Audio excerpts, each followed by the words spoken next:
Hey guys, it's Lemming Rush. Today we're going to be pissing a lot of people off. We're going to be playing the T67 live. Now, a lot of people feel that this vehicle is overpowered, and honestly, my response to that is if Wargaming hasn't nerfed it, we know it's not overpowered because Wargaming has detailed statistics on this vehicle, and they have more information than anyone, so they're more likely to make an informed decision. So I'll leave you with that. Alright, so the T67 in its balanced glory is really good at making aggressive plays and catching people off guard. I like to make plays like this in my light tanks, but the beautiful thing about the 67 is it's a light tank with the firepower of a TD. So that's why this vehicle is so strong. The problem is we've got 360 HP, which is something we're going to have to watch out for in this tier 6 game. But what we're going to do is we're going to rush into position. On this map, you can go to A5, and you can shoot at people who are driving into position before they actually get into position. And if you've got a camo net and binocs, you're golden. So that's exactly what we're going to do. We're going to go to A5, and then the plan will be to shoot at any heavies who are driving into position sort of through this line right here. We'll play this A6 bush, and then we can shoot at anyone who's kind of in the D7, maybe the B9 area, assuming we don't get lit, of course. So that's what this type of tank is good for. Now, after that, you would want to make a play that's really passive, and you would want to start playing a TD, like with a TD mindset after that happens, because you've only got 360 HP, and you can't really be obnoxiously aggressive, but we'll see. Hopefully this Type 64 dies, because we're going to be brawling against that guy. Actually, you know what? We can just sit right here and avoid the Type 64 and shoot at people like this Looks. The cool thing is once the Looks dies, we will also have shots on people like that P whatever to the left of him. You can see. And assuming this Type 64 doesn't really YOLO me, we should just have shots on people for days. And we also have to make sure we don't get clicked. So this T28 is too tantalizing. I'm going to take one shot into him, and then we're going to fall back because Artie's going to start looking at us, and I don't want to get clicked. But once I get unspotted, I think I'll take these bushes, and hopefully that will give me more shots on the enemies. And that might actually be safer than just making, you know, if we play down here, we'll always be lit, but if we're up here, we might not be, so we'll see. Did this get me spotted? Yeah, it did. Okay, we'll bounce off the rear of the T28. Once that's done, we're going to fall back because we're spotted, but I think I can approach these bushes more intelligently, and then once that's done, we'll start pressuring the Type. Probably the thing is the Type's going to be supported by C0 actually, so we're not going to be able to fight the Type. This is almost where if we just sort of play these bushes, that's going to be the best, and then we're going to have to run away, especially if that Cromwell joins the fight. So we've got shots in this 1S. I don't think I'm spotted. I'm just waiting for Sixth Sense to go off. It hasn't, so we can start shooting at this guy. He's not really going to be able to return fire unless we get lit. I'm watching my minimap because if to the left of me the Type 61 gets spotted, I'll assume he spotted me and we can try to put a shot into him. And you know, that's just a really good way. I knew if I got spotted, it would be the Type 64, so you know, watching him, making sure he doesn't kill me is the best thing to do right there. Now, this Type 64... honestly, it's very likely he would YOLO me, especially with my stats and the tank I'm in. So I'm going to fall back. I don't want to risk getting YOLO'd by the Type. If that guy's joined by the Cromwell, you know, the probability of getting YOLO'd is even higher. So falling back right here, in my opinion, is the right play. We're going to try to shoot down the railroad tracks to get shots on people in the city, maybe help out this KV2. And if we can manage that, we'll be pretty set because, you know, these scores aren't the greatest. So here's this KV1S. I don't even need to set up my binocs at this point. The KV2 manages to kill the T28. We're going to go shots for this 1S, assuming we can thread the needle right here. This is going to be really hard because of this beam, but if we get lucky, we can put shots into him. And I'm just going to keep sort of putting shots down this alley, and hopefully we get the kill, assuming he doesn't move. Okay, that one went through. We didn't kill the KV1S, so we know that guy fell back. At this point in time, I would almost go back to... not to where the Type 64 is. If I join the Excelsior, like, the thing is, I was last spotted over there, so enemies know I'm in that angle. So what I should do is I should use my mobility to find another angle to shoot at the enemies. The problem in this situation is the score is actually really, really close. And if these guys die as they push into the enemy's base, which is very likely, we're not going to win this one. So I need to make sure I support these guys as they push through, and I can do that by shooting at people like this Panzer SFL right here. You know, with my two-second reload, it's really easy to make short work of them. So we're going to make sure we support these guys because, as you can see, they are dying. They're probably not going to win against that OI EXP, and then once this guy dies, the enemies are going to start pushing down the K-line, and that's when my tank will be able to do a ton of work shooting at them as they drive across open fields and shit. So that's what we're going to do. I'm going to try to look down this road. I don't know the alleyways for TDs because I don't play TDs frequently. The angles, I mean, like I don't know which lines to take, but I think the best way of doing that might be from over here. We'll see. We do have shots in this OI. I'm going to let my binocs get set up. That might allow me to spot him. And then also once my camo net engages, there we go. It's the 12TU spotting him here, but, you know, this thing should be able to make this work. Unfortunately, that guy blocked my shot, but it is what it is. It's good that he got a shot into the OI experimental. I'm going to change my angle. Don't have shots. Really, with my camo net, I can probably sit in the middle of the open. I'm just going to obviously face towards safety in case I do get spotted. But really, once I engage my camo net, I should be pretty good. It's an OI, right? So unless that guy has binocs, I don't really think he'll spot me. So we're going to wait here. We're going to wait till this guy kills himself. Once he kills himself, we'll be able to try to take the mid. That might give us shots on these guys, and we'll go from there. Okay, so I'm waiting here. I've been waiting here for a couple of seconds. I'm watching the map. I noticed that, well, there's a Hetzer actually.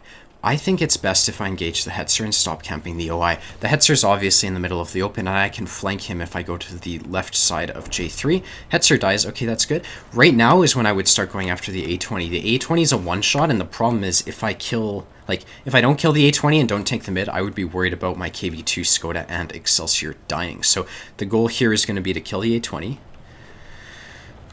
Shit. That was really weird timing. This guy's a one-shot. Good, Artie gets the kill. I need to get safe because I don't want to get clicked. And then we can go... I would almost just rush that. He's here, isn't he? I think this guy's playing that corner, so I took a really quick shot there, hoping to make that go in. This A20 looks like he wants me dead. Obviously, he wants me dead. I'm going to try to put a shot into him. That one doesn't work. I'm worried the OI experimental might rush me, but you can see the 12T is watching that. The 12T is moving up. We'll see what he does against the A20. Obviously, I'm not going to poke on the OI experimental right now because other people could be watching that angle. Like, for me to engage this OI would be sort of suicidal because other people are going to be supporting him. So, yeah. The goal right here, in my opinion, we should be focusing on killing the A20. This guy obviously just fired, so he's not really looking. The A20 dies. Good. Now, if this guy drives into me, I will be able to put the first shot into him. And then once that's done, we will start dealing with the north, because you can do that very easily if you've won the south side of the map here. So, okay. Nothing's happening. I'm going to just move up, and we're going to let the 12T deal with the OI. Like, in my opinion, we need to kill the enemies up here because they're the biggest threat right now. And if they do work, we'll lose the game, so... I'm going to sit here, we're going to wait for shots, and then that, you know, we'll see if that works. Now, obviously, they've got the Cromwell. Oh.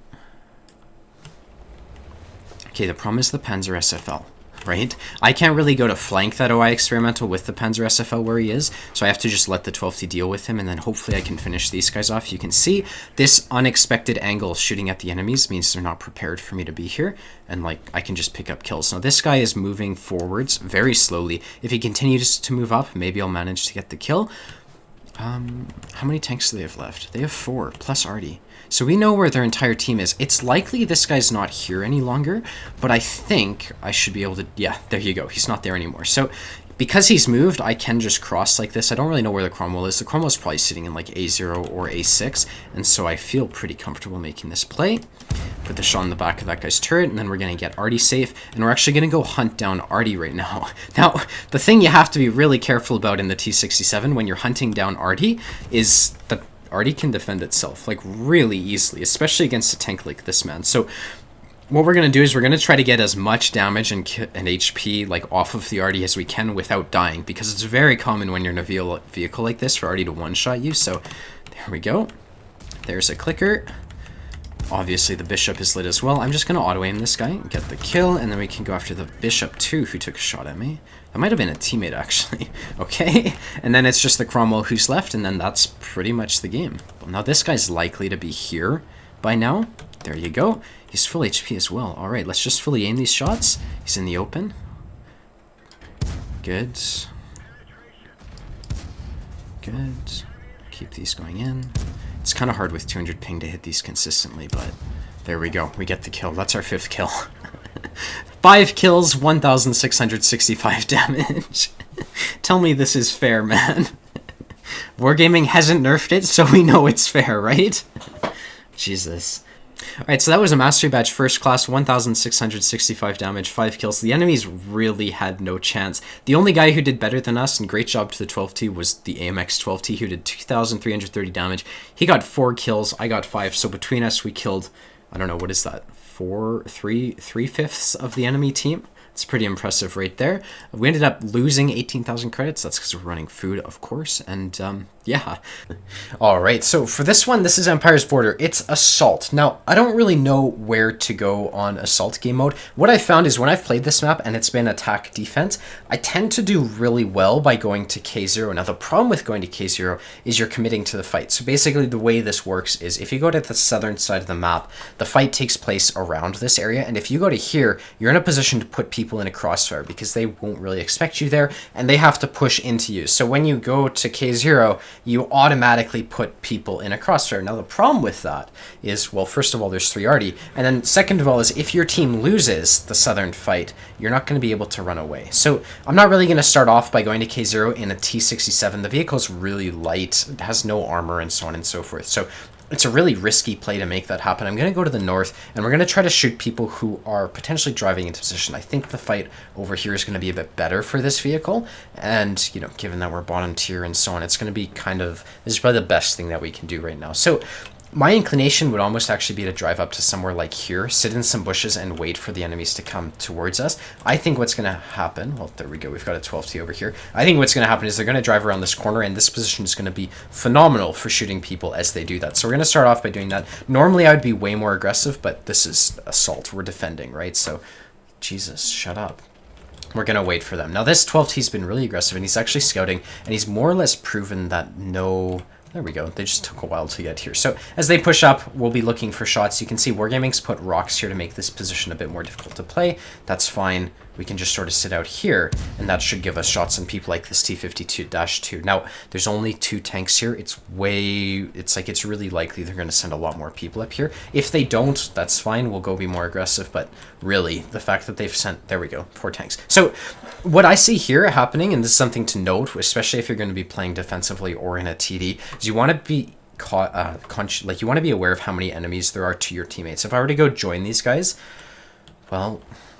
That might be the right play, actually. This guy's a one-shot, this guy's dead, so now we've got 2 people, plus this guy, we've got 3 tanks over here. They've got 5. They've also got the SU-85 supporting them. I don't think it's smart to go push around this corner because we'll be bringing the enemy SU-85 to the fight. Now, if you look at the south of the map... Fuck. Are you kidding? We're going to have to go deal with that because we haven't sent a single player to the south, so they're going to be driving through here right about now. This Tiger 1's probably going to find people really damn quickly, and we're going to have to find out how to actually deal with that. Now, there's the KV-3. We're going to need gold for him. The problem is I only have 20 gold shells, and with this thing's accuracy, it's going to be hard to deal with him. That being said, I think the priority should be on the south side of the map, because that KV-3, it's like, that Tiger's not going to do well against him. He's on 1,000 HP effectively. So how do I engage this KV-3? Well, I would use this vehicle's mobility. We're going to try to put this guy into a crossfire. And this is where the cheating takes place. I've got a camo net on this vehicle, and we're fighting against a bunch of heavies who have very low view range. So I'm going to wait for this camo net to engage. There we go, camo net binocs, and we're shooting gold. I can just farm this guy, especially if more people join him. It's going to be perfect. Now, this guy probably hasn't moved, so I'm okay putting shots into here. After about the 4th shot, I'm going to stop because I am shooting APCR and it will get expensive. There's a KV-85. This guy, once again, 390 meters with my camo net. There's no chance of him spotting me. This guy, oh my god. Are you kidding? This is Assault game mode too, so it's not like these are great players. Okay, so you can see the camo net and binocs are doing their job. This guy hasn't spotted me. I'm actually kind of inclined to just switch to AP here. I've got 10 APCR. I need to save that for the KV-3. And you'll also notice that we are losing the northern side of the map. So it's kind of like I am wanting to save my ammo because we are going to lose the north, and then I'm going to have to defend against that. I'm not getting eyes on people, so I'm going to change the angle a bit, and then we're going to see if my binocs will allow me to maybe spot through these bushes here. It's kind of unlikely. There we go. The binocs went up, didn't spot anything, so we're going to just continue to try to spot people. Now, the problem is I've got 360 HP, so if any one of these guys spots me, there's a very high probability that that KV-3 will just shoot me and one-shot me, so I have to be really careful right here. Especially being bottom tier when we're losing the fucking north. So ideally, I would be able to go to D3 right now and help out that KV-1. The problem is I can't with these guys here. Like, this Tiger's not going to be able to solo 3 tanks. So, I need eyes. That's the problem, right? I need to spot these guys, and I can't right now. But that being said, once they get spotted, there's nothing they can do, because this is a T-67. So, fuck's sake, why is the KV-1 pushing? Okay, this guy's... what's going to happen is the second I leave to go help out that KV-1, these guys are going to push up, and that's just the way this game works. These guys are bound to get bored, and they're probably going to feel safe really quickly because they're not getting shot at, so there we go. And the second I leave, of course, they start to get lit. Now that KV-85's a one-shot. I want to see if I can maybe spot this KV-3, who we now know is pretty much alone.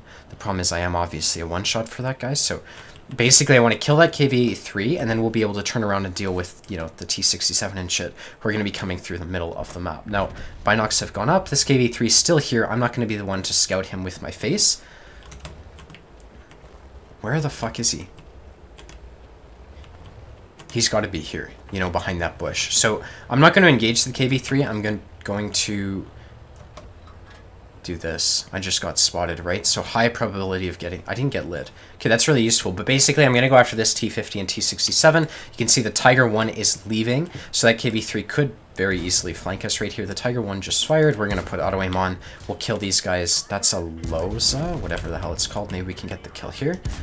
No? Okay.